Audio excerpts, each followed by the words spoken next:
Well, we didn't think it'd get much worse after game 3, and yeah, boy, were we wrong.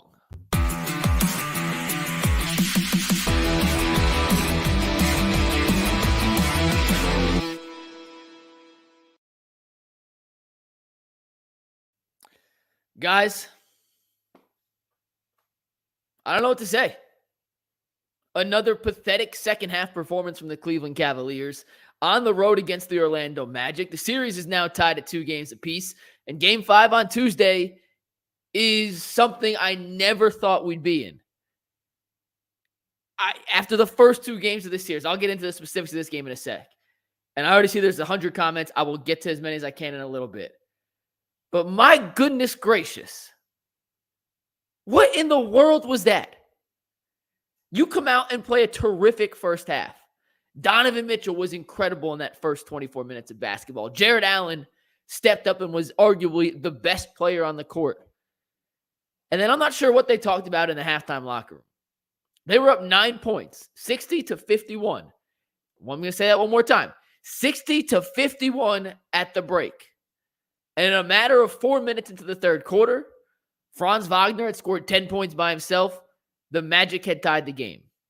And then the Magic took the lead on an and one out of an out-of-timeout play that Jamal Mosley drew up that was picture perfect. And I'm going to talk about out-of-bounds ATOs in a little bit because the Cavs had one, and then they could have used one so badly, and it never came.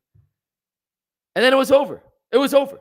The Cavs scored 60 points in the first half. They scored 10 points in the third quarter. The Cavs starters, before JB pulled the ship, waved the white flag with 5 minutes to go in the fourth.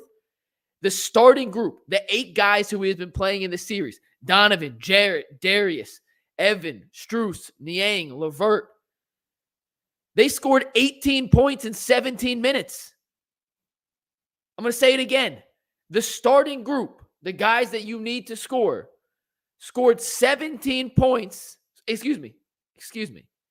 18 points in 17 minutes. You're not going to win any basketball game. You're not beating the YMCA team like that. Couldn't buy a bucket. The turnovers were sloppy. The defensive effort went down the freaking drain in the third quarter.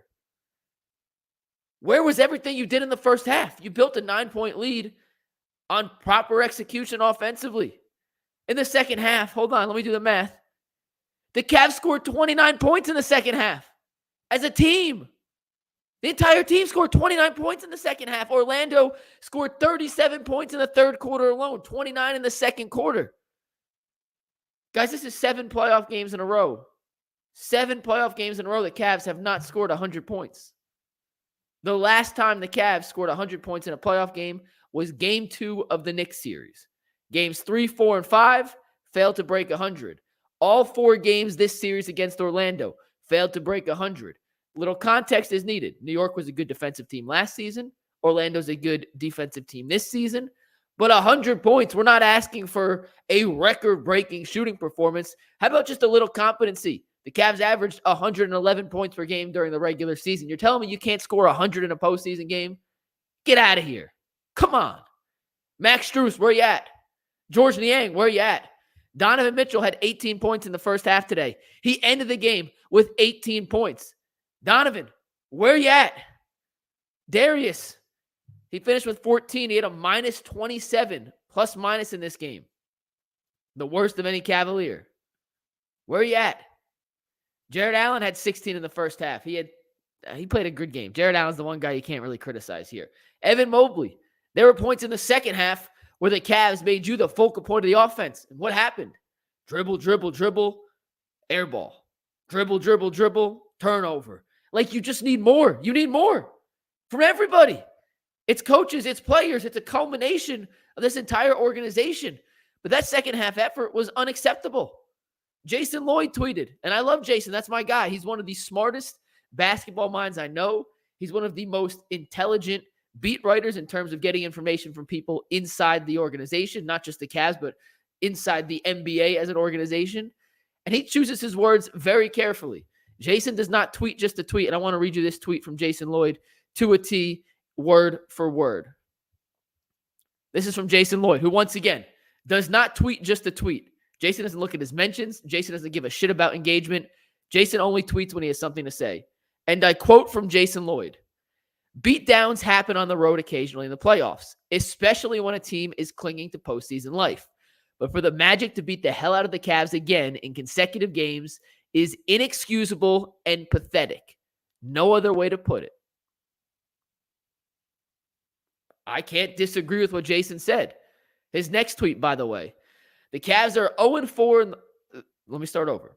The Cavs are 0-4 on the road in the postseason the last 2 years. The average margin of defeat in those 4 postseason losses, 22.5 points per game.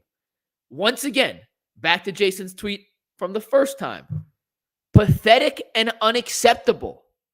22.5 point per game average margin of loss on the road in a 4-5 matchup where teams are supposed to be evenly matched? What are we doing here? What? Game 3 was bad. Game 3 was inexcusable in its own right. You come back and you play a great first half. Where does that momentum go? I texted Jason, and I'm losing my mind here.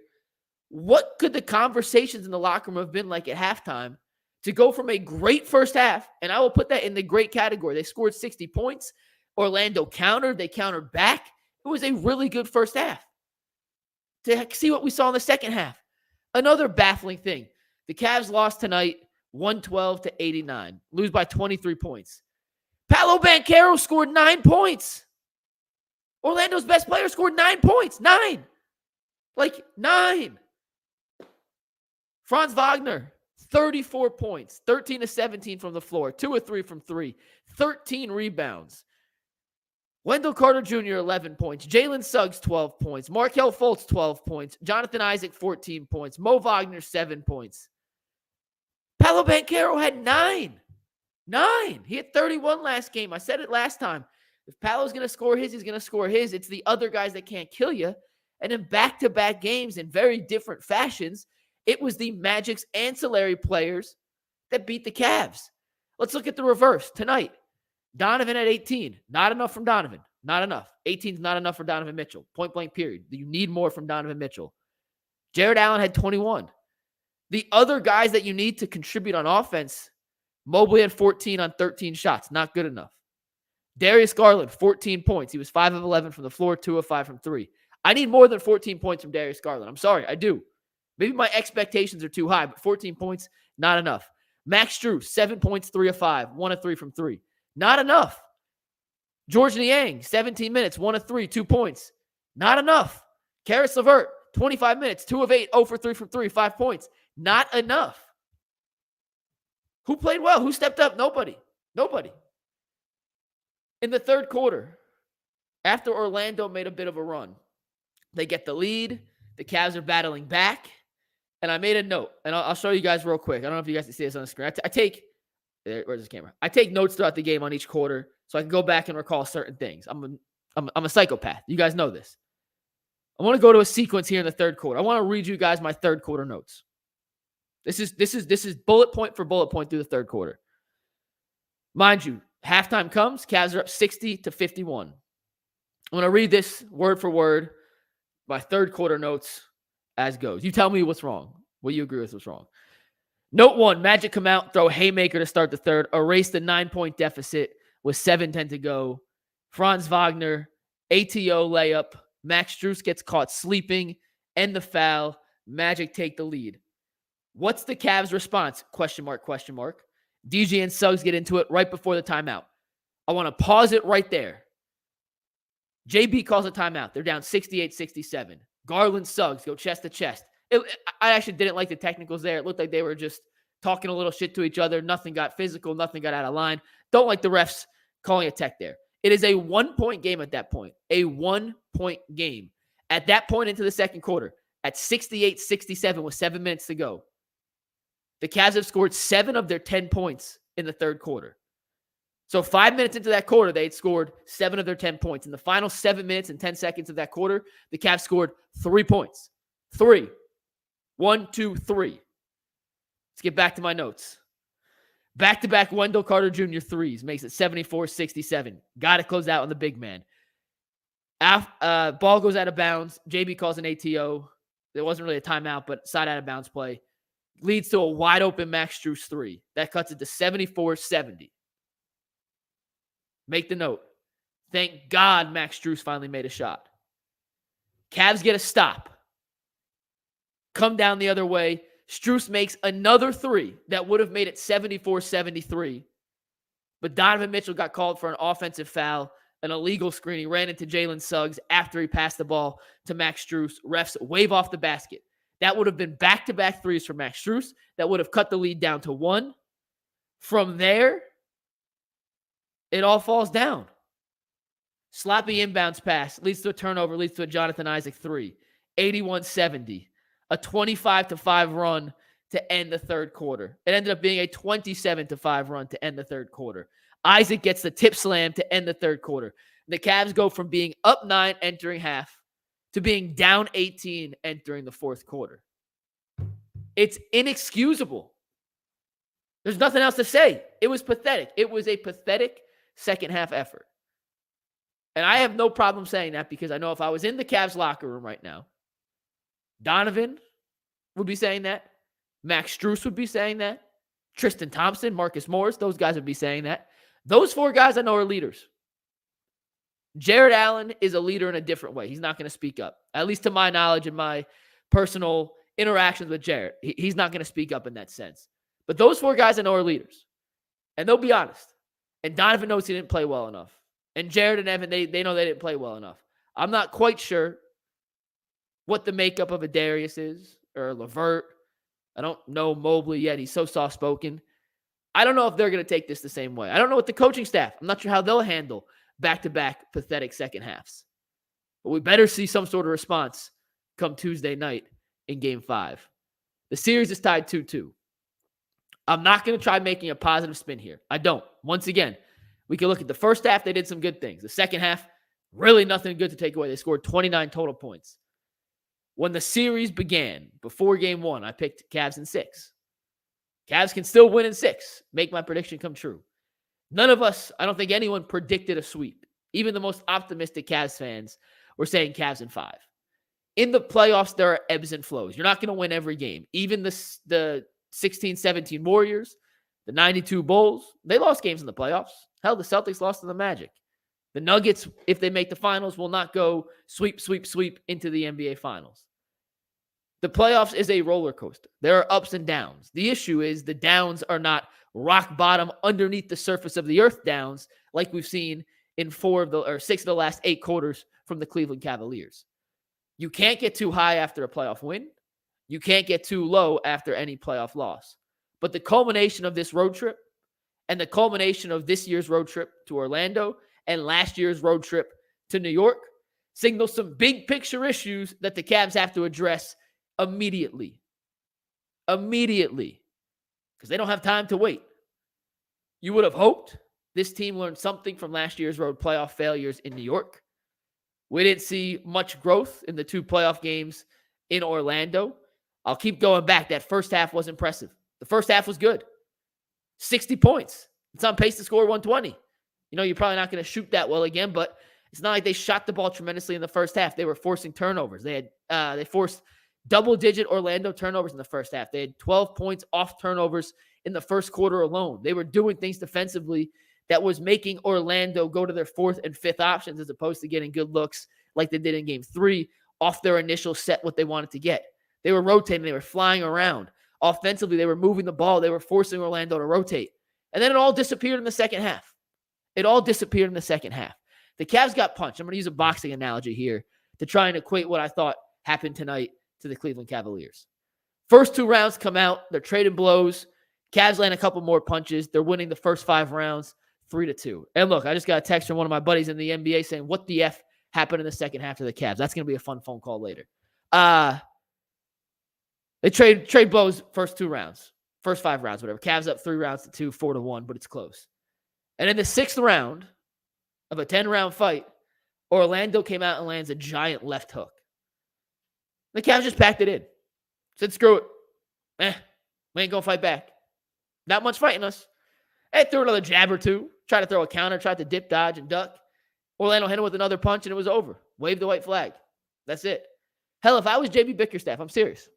Instead of pulling Donovan, Darius, and those guys for the last 5 minutes of the game, I'm leaving them in there. Seriously. You guys are going to play with that little effort in the second half. You're playing the whole damn half. You have 2 days to recover. Game 5's not till Tuesday. You're going to get embarrassed on national TV, because this was a TNT game, for as long as possible to try to right the ship here. May not be popular. That's what I would do. Yeah, you're risking injury, but guess what? The way they played for 17, 18 minutes to start the second half, you ain't getting any benefit. I'm not cutting you any slack. I'm not giving you any breaks. You got to play through this. Try and find something that you can build upon. But I would have let them run out there and embarrass themselves. Let them keep getting embarrassed. Morale can't be any lower, right? Can't be. Oh, that was brutal. That was brutal. I frankly don't know what to say. George Niang for the fourth straight game, really, contributed little to nothing offensively. I would love to see some of Niang's minutes go to Marcus Morris. This is a series where Dean Wade would have been a huge factor. If Dean Wade's healthy, he's playing over George Niang. I don't know how you justify keep giving Niang these minutes. I would let him go out there in game 5. He gets his first stretch. If he's not contributing, not making shots, let's see if Marcus Morris could do something. You can't be getting less than you are getting from George Niang right now.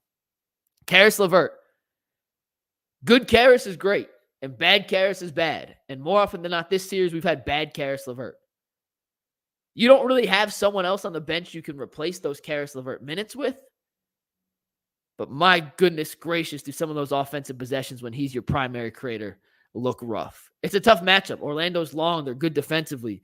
It is not conducive to him just driving the lane with no resistance because they have guys who can stay in front of him. You need more from Darius Garland. You need more from Darius Garland. You do. You need a lot more from Darius Garland. 14 points tonight, 5 of 11. It's okay. Like, he played an okay game, but he's a max player. I'm not saying he needs to score 45 points every game, but 14 points and 6 assists ain't cutting it. Now, let me make sure he had 6 assists. I don't want to give him an extra assist. He doesn't deserve an extra assist if he didn't have it. No, he had 6 assists. I was right. 14 points, 6 assists, 2 turnovers. He was 2 of 5 from 3. You need more. Donovan, this is back-to-back games for Donovan Mitchell. Great first halves, MIA in the second half. Is it stamina? Is the knee bothering him? But where the hell you been in the second half, Donnie? You know, you are a top 8 all-time playoff scorer in terms of points per game average. Top 8. 18 points. Ain't going to cut it. It's not. He had 6 assists today. He had 6 turnovers. It's not good enough. You need your best players to step up. Paolo, like I said earlier, 9 points. You can't lose a game where you held Paolo to 9 points. Like, that has to be a winning recipe. And the fact is that Paolo Banchero, Orlando's number 1 option on offense, shot 4 of 14 from the field, right? And the Magic still shot 56% as a team. Listen to the field goal percentages for the other guys. Franz Wagner, 13 of 17. Wendell Carter, 4 of 6. Gary Harris, 1 of 2. Jalen Suggs, 4 of 7. Jonathan Isaac, 5 of 7. Markelle Fultz, 6 of 9. Paolo shot 4 of 14 from the floor, and they still shot 56% from the field. Incredible. The Cavs only made 4 threes tonight. They were 4 of 17. I'm not sure if they had a game plan going into this game to attempt less threes, but if that was the case, I have a big beef with that being the offensive strategy. That makes 0 sense to me. This is an Orlando Magic team that, once again, is long, lanky, and athletic. You need to drive, get the defense to collapse, and kick out to the shooters. I understand these guys aren't making shots. Entering tonight, the Cavs were 4 of 21 on corner threes in this series. Not good enough. Not good enough. But those are the shots you need to hope you can knock down and you can generate more of, because those are good looks in today's NBA. It is so hard to score against a defense that is set in the postseason when the refs are allowing the physicality they're allowing. So you have to drive, crash, and kick. And that means you need Strus and DG and Mobley, for an example, to make shots. Evan Mobley made those first 2 threes in this series. 2 of 2 to start. Remember in game 1? Oh my God, Mobley makes the 2 threes. What's Orlando going to do? Since then, he's 1-9. Didn't attempt a 3 today. The spacing wasn't there. The pacing wasn't there. I'm pulling up the team stats, and I'll get to comments in a sec. I swear to goodness, I see 668 comments. I can't read them all, but I'm going to try to get through a bunch of them in a sec because I'm just rambling at this point. But I'm going to keep going because this game was that bad. The Cavs got out-rebounded 43-29. Orlando had 8 offensive rebounds. The Cavs had 2. The Cavs had 10 steals. The Magic had 7. Cavs win that. Cavs turned the ball over less. However, the Cavs turned 18 Magic turnovers into 15 points. The Magic turned 15 Cleveland turnovers into 18 points. So Orlando, more effective and more efficient, turning defense into offense. Fast break points. Orlando outscored the Cavs. Points in the paint, dead even. Largest lead. Cavs led by 10 at one point. How about bench scoring? I know this is a little thrown off because the guys at the end of the bench got in towards the end. But between Marcus Morris, George Niang, Tristan Thompson, and Karis LeVert, those guys combined for 15 points. I'm going to do the math here. Bear with me. The Cavs had 15 bench points. I'll put it in comparison. Jonathan Isaac had 14 off the bench by himself. 14 plus 3, 17, 24, 39, 42, 45, 47. The Magic bench outscored the Cavs bench 47-15. 47-15. And I'm going to name you the guys coming off the bench for the Magic. Do any of these guys scare you offensively? Jonathan Isaac, C. Okike. He went to Auburn. I forget it. Chuma Okike, Mo Wagner, Goga Bataze, Markelle Fultz, Cole Anthony, Joe Ingles, Anthony Black, and Caleb Houston. Do those guys scare you? You let them score 47 points? Like, I hate to just be the angry guy, but I don't know how else to react to that. There are minimal positives to take away from what we saw in the 2 games combined in Orlando. 96 minutes of basketball and minimal positives to take away. Big picture, the series is still tied 2-2. You still have 2 more games at home, and Orlando has yet to beat you at Rocket Mortgage Fieldhouse. As bad as the Cavs played in Orlando is essentially equally as bad as Orlando had played in Cleveland. The difference is at home, Cleveland didn't play particularly great either. In Orlando, the Magic played pretty damn well.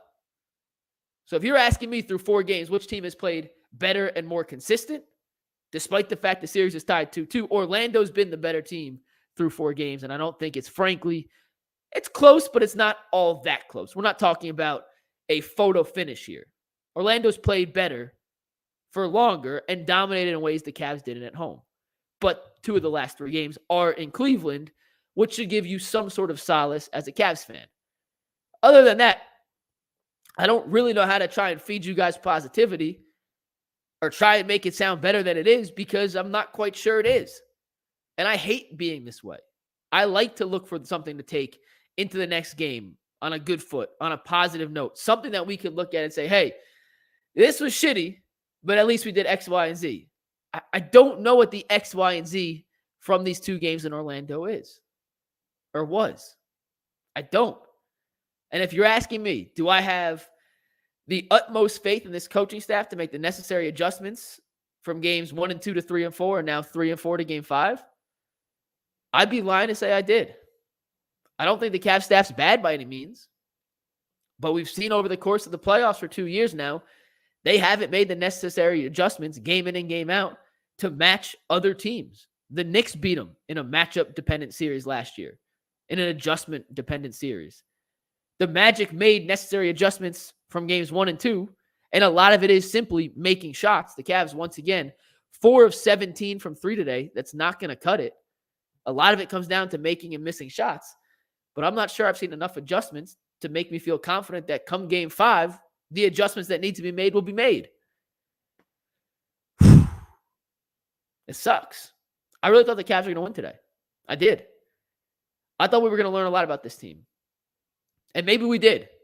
Maybe what we learned just wasn't good. But I would have assumed, and I hoped, I did, that coming out of last season against New York and seeing the way from game to game to game, New York just found little things to attack from a defensive perspective into Cleveland's offense, once again holding them under 100 points in the final 3 games, that they just would have been more well-equipped to handle this type of situation. And give Orlando credit, guys. I should have actually started with this. Orlando's played really damn well the last 2 games, and they deserve credit. So I may be bashing the Cavs, and rightfully so. That is not to discredit what the Orlando Magic did. Franz Wagner played a tremendous game tonight. And when we did our top 10 players in the series ranking before the series started, I had some people I really trust in NBA circles come back and say, hey, you and Jason missed the mark. Franz is better than you guys are giving him credit for. And tonight he was. And in game 3, he definitely was as well. Tonight was his crowning performance throughout this series. 34 points, 13 of 17 from the floor. So bad job out of us. And give Orlando credit because they did make shots. They made 13 threes in game 2. They made 12 threes tonight. They were 12 of 26, a 46% clip. They shot 56% from the floor. They've held Cleveland to 83 and 89 points in 2 games now. So they deserve a ton of credit. So I don't want to diminish what Orlando has done because they have played well. But Cleveland has also done themselves no favors. None. And I feel my voice going. I felt it going after game 3. And it's just sad to be sitting here at 3:50 on Saturday, knowing I have a whole Saturday night and Sunday night ahead of me. And I'm going to have this shitty feeling in my gut, knowing that the Cavs just botched a perfect opportunity to take a 3-1 series lead. I'm going to reiterate one thing, then I'll get to the comments. And I'm not kidding. I'm going to take a picture of this.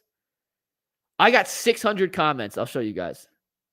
Hold on. It's $5.99. Someone put one more comment. There we go. 600. Can you guys see this? Where is it? 600. I will get to the comments. I promise you. I promise you I will get to the comments. The Cavs played a damn good first half today. They executed offensively. They scored 60 points. Donovan and Jarrett Allen were executing the pick and roll to perfection. Darius was aggressive out of the stretch. He had 2 drives for the Cavs' first 2 buckets where he came off pick and rolls looking to score. They played defense. They had 8 turnovers in the first quarter. They forced Paolo, who had 0 turnovers in game 3. He had 4 in the first quarter alone. They were rotating. I had people tweeting at me saying, hey, remember when you broke down their game 2 film and you showed them flying around on defense? Well, they're doing it again. I was like, yes, they are. And I went into halftime feeling really well, really good. I had a really positive energy about this team. And then to see what happened in the second half, my goodness. I feel like a balloon. Pop! And then the air fizzles out. And you just feel like shit. Because for any positive they made, and any positive momentum and progression they made in the first half of game 4, that was a big step from how poorly they played in game 3. And that second half was 13 steps back. What's the saying? 1 step forward, 2 steps back? Well, after game 2, game 3 was 20 steps back. The first half tonight was 7 steps forward. And then we took another 25 steps back in the second half. 29 points in the second half. Seriously, 29 points in 24 minutes. Inexcusable. 1 100-point performance now in 9 playoff games. Yeah, 5 last year, 4 this year. You haven't done it in 7 straight. What's the key? What's the key to unlocking this offense? We have had this debate all season long. Can the 2 bigs play together? Can Darius and Donovan coexist? And you can pick any number you want, and you could fugazi the argument to fit your narrative. Some people say yes, some people say no. In the playoffs, we got a definitive answer. And barring some sort of tactical adjustment the Cavs are about to make, the answer is no. All right. Game 5's Tuesday. Sorry, I rambled. Game 5's Tuesday. They got a lot of soul searching to do. Starting with the coaching staff, going all the way down. Players are not excused. JB got outcoached tonight. The players got outplayed. Donovan was not good enough. And he's your best player. And if the Cavs lose the series, the first people that are going to be blamed are JB Bickerstaff and Donovan Mitchell. Is it fair? That's up to you. But the coach and the star get the blame in these situations for better or worse. And those are the 2 guys that will have the finger pointed at them first. And they are not the only 2 culprits, but they will be the first 2. And Donovan Mitchell, we need to see a big big, big performance in Game 5 for you to win back some of these people in Cleveland who I get the sense have lost a bit of faith in your ability to deliver in these crunch time moments. I understand you're playing on injury. I still have faith that you have it in you, but you got to show us, because what you did in Orlando was not good enough. It just was not enough from your best player. Well, I've been going for 30 minutes. I have 663 comments, so not a chance I'm going to get through all of these. Not a chance. And I appreciate you guys tuning in. I appreciate you guys. This is therapy in a way. This is, I don't know. I can't even get to the top. Holy shit. Well, we got 4 super chats, so let me start with these. First super chat comes from Armac Dogs. The Cavs asked for Orlando, and now Orlando is whipping their butts. They are competitive. They're not blocking out. Mobley's play is embarrassing.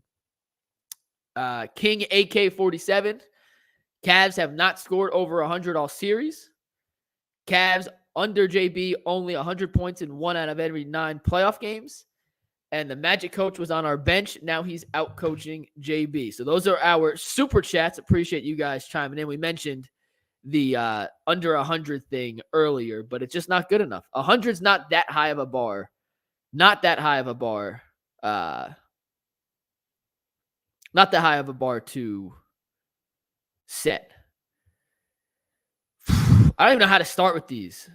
I don't know how to start. I need a moderator. Ant, are you watching? If Ant's in here, you got to go through and find some of these.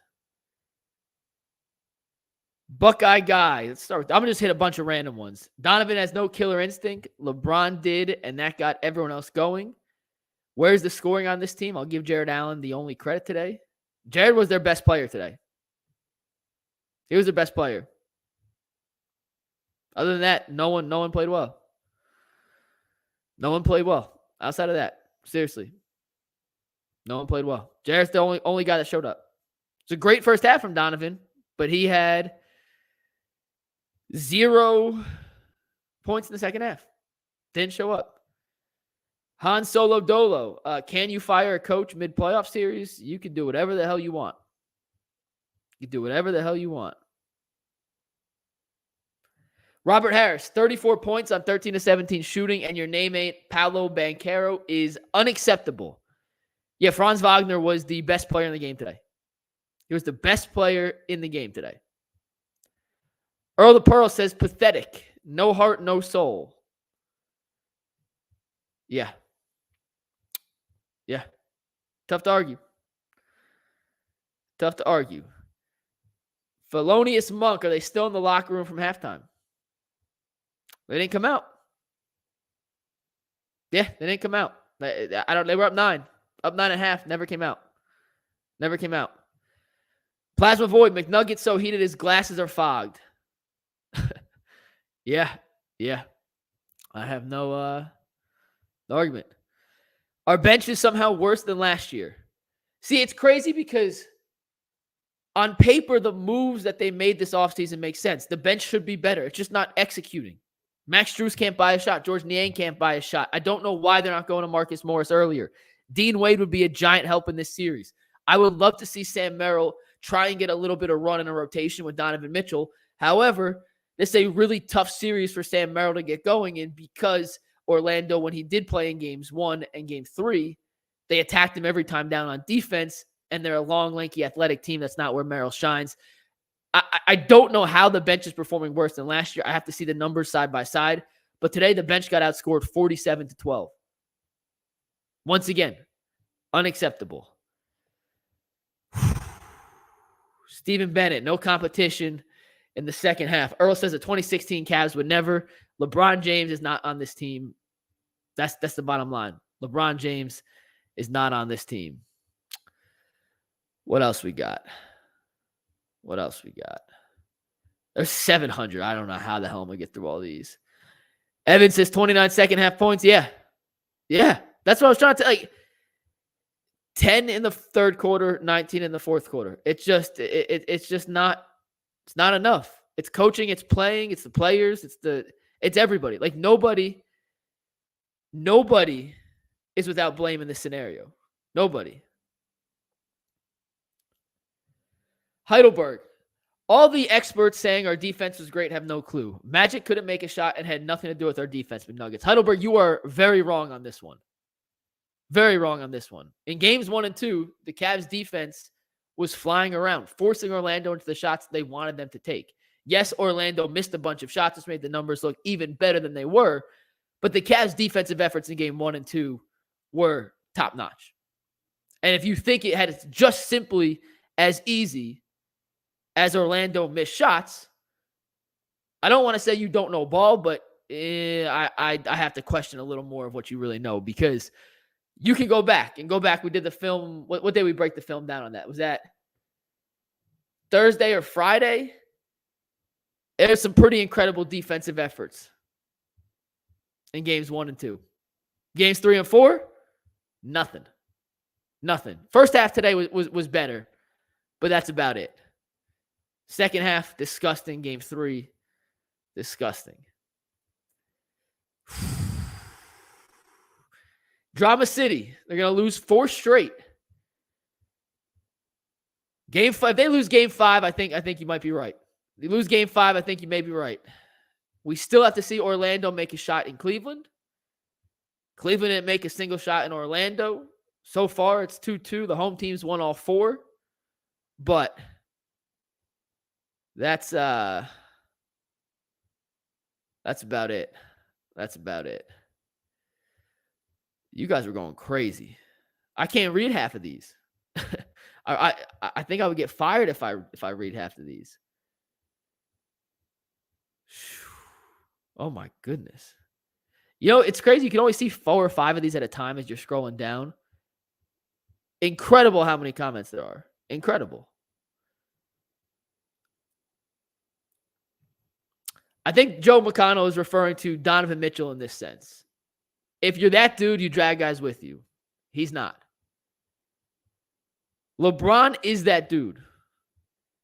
And Donovan Mitchell is not in the same class as a LeBron James. Donovan Mitchell is at best, and this is no disrespect to Donovan Mitchell, I'm just being realistic, he's a top 15 guy in the NBA. Somewhere between 12 and 15, in my opinion. And if you go back and look at the history of NBA champions, ask exactly how many, or look at how many times a team without a top 10 guy has won an NBA Finals. The answer is few and far between, like 1 or 2 ever. And that's why we have said from the get-go, Evan Mobley had to develop into the guy that you hope could be number 1. Donovan could be a great number 2. I don't think he could be good enough to be a number 1 on a championship team. I don't. Sorry. Undersized guard. It's really tough to be an undersized guard and be the best player on a championship team. Really, really, really, really, really tough. Corey says, I can't believe this team has so little killer instinct. They all fold faster than Superman on laundry day. Yeah. Corey, I don't disagree. And what's frustrating, I think, to me, to the most part, is that it comes and goes in spurts. And when you look at killer instinct, and I'll get back to the comments in a sec. When you look at killer instinct and the ability to close games, it's not necessarily the numbers that dictate whether or not you're a good quote-unquote clutch player. Like LeBron's clutch numbers, field goal percentage, three-point percentage, like they're not good. Jordan's weren't good. But you like your chances if those guys had the ball in their hand at the end of the game. At the end of a shot clock, when the defense is locked and loaded and focused, you liked your chances when player X, a LeBron, a Jordan, a Kobe, a Dwayne Wade, when they had it. I still feel like I like the Cavs' chances with a healthy Donovan Mitchell in that instance to get a good look. And maybe Donovan's just not healthy, and he's doing a great job of selling us on the fact he is. But there's not a single other player on this roster who I like my chances with in those situations. I don't trust Darius.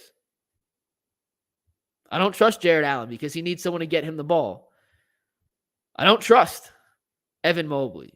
LeVert, hell no. I don't. And I wonder, Oh, here's G. Bush. I'd fire JB and Altman on the plane ride home. Complete no-show from Mitchell and Garland in the second half. I mean, I don't know why today is an indictment on Altman. Like, we all love the moves when they signed Strus and Niang. They haven't made shots. I'm not sure that's on him. JB, you want to argue? Sure.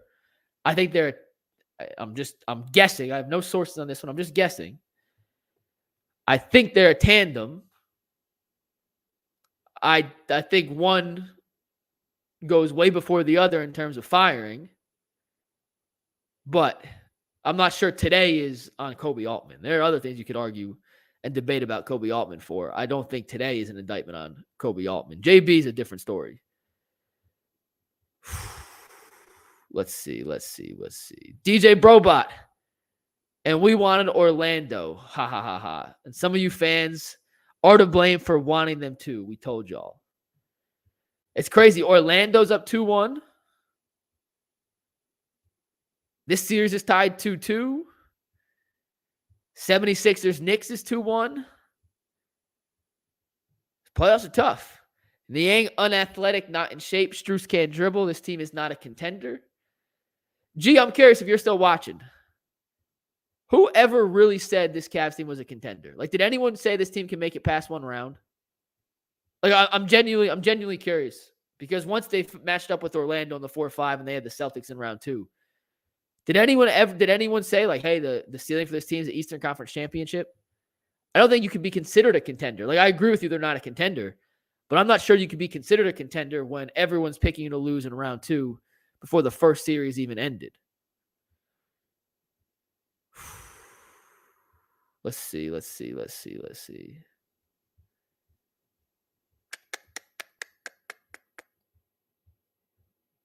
I think I'm only halfway through these. This is incredible.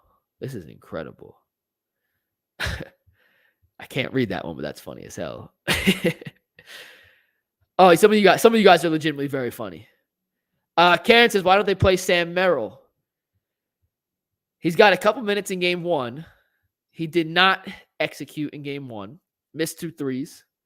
When he was in the game, Orlando attacked him on 3 straight possessions. He has to be in the game with Donovan Mitchell, I don't think it works with him and Darius on the court together. Darius doesn't warp the defense and draw it in nearly as much to create the open space for 3 Sam needs. And I just don't think JB trusts him. And I actually think that is an issue. JB is going to fall on the sword of playing 3 guys off the bench. LeVert, Isaac Okoro, and George Niang. That's it. Like, those are the only 3 guys he seems comfortable playing. Tonight, those 3 guys were combined minus 21 with 6 points. Like, why the hell not extend the bench? Like, give someone else a shot. I'm going to die in the hill that I want to see Marcus Morris play over George Niang in game 5. I think you give Sam Merrill a few minutes, see what he can do, see if he's got anything in him. If he makes a shot, awesome. If not, put him back on the bench. Let's see. All right, I'm going to have to just give up on this. There's so many of these. I definitely cannot get to this.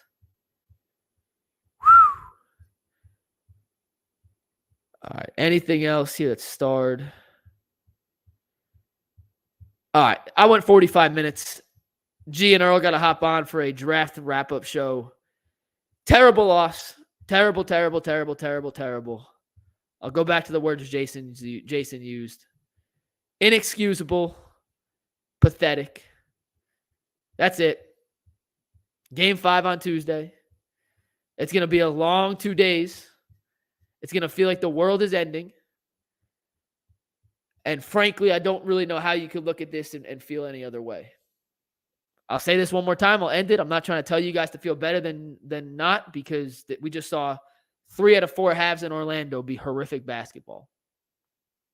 But the Cavs are 2-0 at home. Orlando did not make a single shot in Rocket Mortgage Fieldhouse, and that's where games 5 and 7 are. So if you're looking for any ounce of hope to hold on to until Tuesday and then Friday, there it is. Other than that, I got nothing. Stick around. Make sure you guys tune into the Earl and G. Bush NFL draft wrap-up show. The Browns drafted a receiver in the 5th round I never heard of, but those two do, and they'll tell you all about them. Ugly loss for the Cavs again. I appreciate you guys for tuning in. I'm going to go jump out my window, jump out my roof. There's nothing to be here. Peace.